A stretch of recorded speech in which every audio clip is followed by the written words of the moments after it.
Test करा लो, क्या दिक्कत है? डीएनए टेस्ट कराने तो मालूम हो जाएगा कि हम टेस्ट के लिए आप तैयार हैं? हम तैयार है। हम पत्नी है, हमरा से बियाह कर बड़ान। अच्छा। हाँ, हमरा से बियाह करके भागल बड़ान। एगो लड़का 2 बरस के रहे, एगो लड़का पेट में रहे, आ झूठो का बोला था कि हम ना है। काली में एकदम फ्रॉड है, झूठी है। हमको लगता है 2-3 साल से आई होगी। अच्छा। और उनका बाबा का पैसा का लोभी में बैठी। दोस्तों, कुंभ मेला 2025 में एक ऐसी घटना घटी जिसने न केवल श्रद्धालुओं को हैरान किया, बल्कि दोस्तों एक परिवार की उम्मीदों और आस्थाओं को भी चुनौती दी है।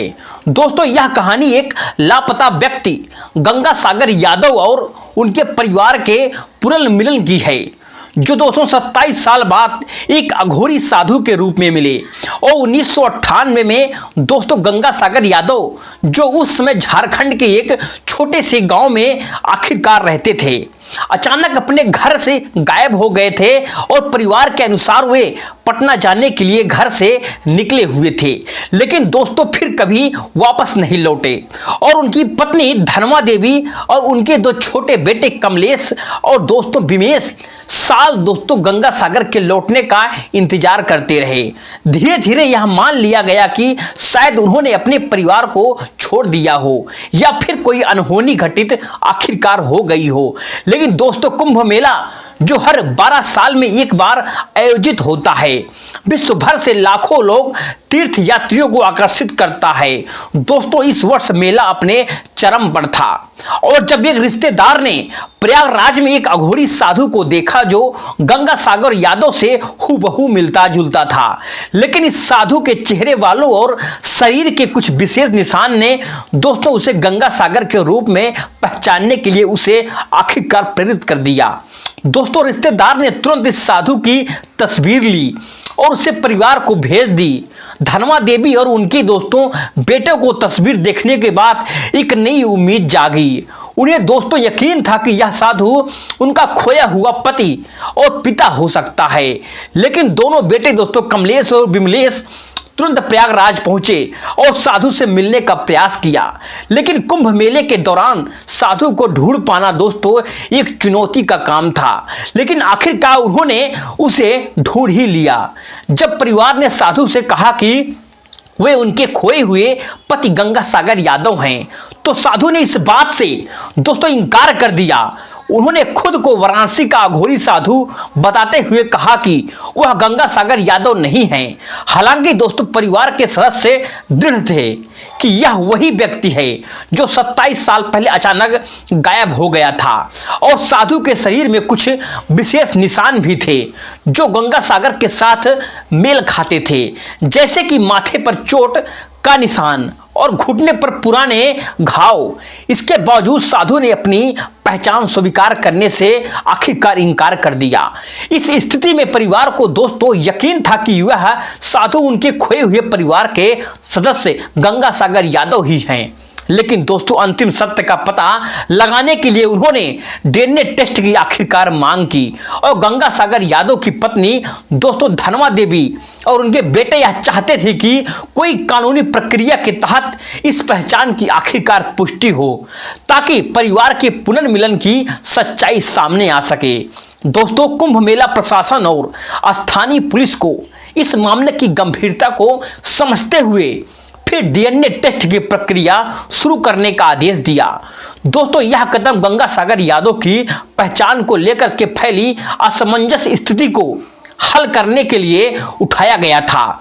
दोस्तों, कुंभ मेला की इस अप्रत्याशित घटना को लेकर आसपास के लोगों में हलचल मच गई।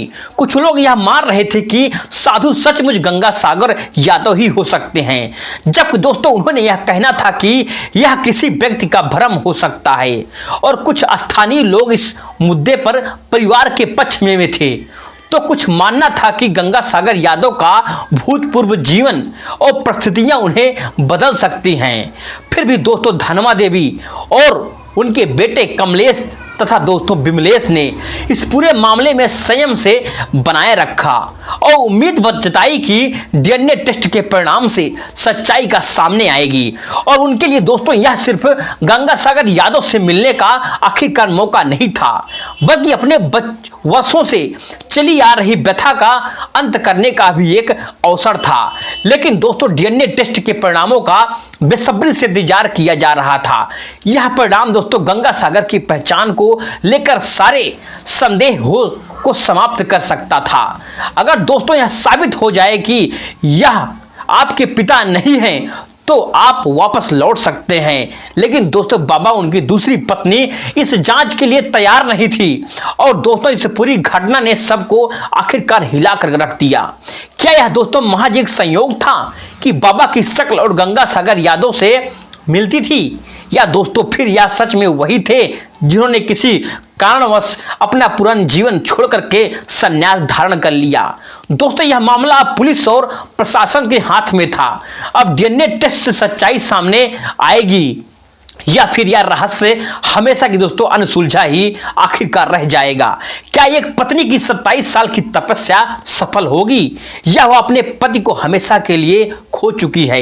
लेकिन दोस्तों यदि परीक्षण में यह साबित हो जाता है कि साधु सचमुच गंगासागर यादव ही हैं, तो दोस्तों यह न केवल उनके परिवार के लिए एक भावुक पुनर्मिलन होगा, बल्कि दोस्तों यह घटना समाज में एक प्रेरणा भी बनेगी। कभी भी दोस्तों आशा का दामन नहीं छोड़ना चाहिए, चाहे वह दोस्तों समय कितना भी लंबा आखिरकार क्यों ना हो। अगर परिणाम ने दोस्तों यह साबित किया कि साधु गंगासागर यादव नहीं हैं, तो भी दोस्तों यह घटना परिवार के लिए एक महत्वपूर्ण मोड़ साबित हो सकती थी। उन्होंने दोस्तों अपने जीवन के सबसे कठिन समय में उम्मीद नहीं छोड़ी और दोस्तों यह साबित किया कि उनका प्यार और विश्वास कभी भी कमजोर नहीं पड़ा। और दोस्तों गंगासागर यादव की कहानी सिर्फ एक व्यक्ति की पहचान का मामला बिल्कुल भी नहीं है, बल्कि दोस्तों यह एक परिवार की दृढ़ता और आस्था का अनगिनत वर्षों तक न टूटने वाली आखिरकार उम्मीद का प्रतीक भी है। दोस्तों कुंभ मेला 2025 में हुई इस रहस्यमयी घटना ने यह भी सिद्ध कर दिया कि किसी भी संकट से निकलने के लिए विश्वास और साहस सबसे महत्वपूर्ण है। अब तक इस घटना के परिणाम आना दोस्तों बाकी है, लेकिन दोस्तों यह कहानी पूरी दुनिया को आखिरकार हमें सिखाती है कि जीवन में भी सबसे बड़ी ताकत इंसान की आस्था और परिवार के प्रति प्यार ही होता है। दोस्तों ये कहानी सच्ची घटना आपको कैसे लगी? अगर आपको अच्छी लगी हो तो वीडियो को लाइक और चैनल को सब्सक्राइब और दोस्तों करना बिल्कुल ना भूलिए। चलिए दोस्तों मिलते हैं नेक्स्ट वीडियो में एक नई घटना और कहानी के साथ। तब तक के लिए जय हिंद, जय भारत।